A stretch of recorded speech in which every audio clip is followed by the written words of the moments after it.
Saludar de ingeniera. Hoy le vamos a presentar el infovideo de la práctica número 7, la cual tiene el tema del teorema de superposición en corriente continua. Los integrantes son Richard Luisa y Michelle Tirado.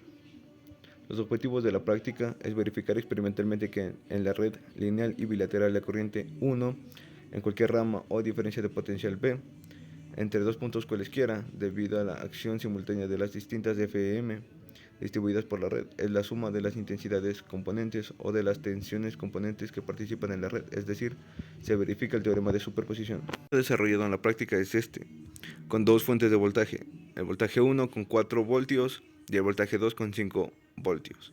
La resistencia 1 con 10 ohmios, la resistencia 2 con 100 ohmios y una resistencia 3 con 47 ohmios.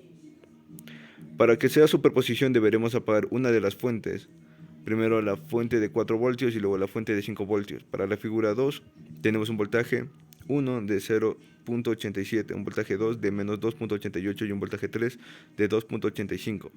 Para la figura 3 tenemos un menos 0.33, un voltaje 2 de 4.30 y un voltaje 3 de 0.38.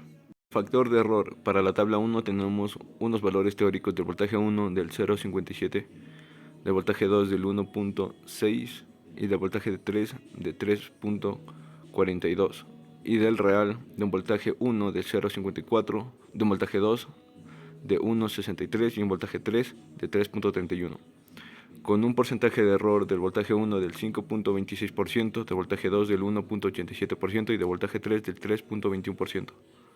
A continuación vamos a presentar el apartado de cuestionario. Como primer punto se nos pidió realizar cada uno de los tres circuitos en el simulador Proteus para verificar que el teorema de superposición se cumpla con la medición de las corrientes. Tenemos la figura 1, la cual cuenta con las dos fuentes de voltaje, la figura 2 que cuenta con la fuente de 4 voltios y la figura 3 que cuenta con la fuente de 5 voltios. Los datos obtenidos en Proteus son los que se muestran en la siguiente tabla. Como sabemos, el teorema de superposición nos dice que la suma algebraica en este caso el circuito de la figura 2 y figura 3 nos debe dar como resultado los valores de la figura 1. Para la corriente 1 tenemos que la corriente 1 de la figura 2 y de la figura 3 es en este caso 95.3 y menos 38.1. La suma algebraica nos da 57.2. En la corriente 2 observamos que 30.5 mA menos 46.2 mA nos da como resultado menos 15.7 mA, que coincide con la figura 1. Y en la corriente 3 observamos que 64.8 mA de la figura 2 y 8.10 mA de la figura 3 nos da 72.9 mA, que coinciden con la figura 1. Por lo tanto, podemos decir que se cumple a cabalidad el teorema de superposición en las corrientes.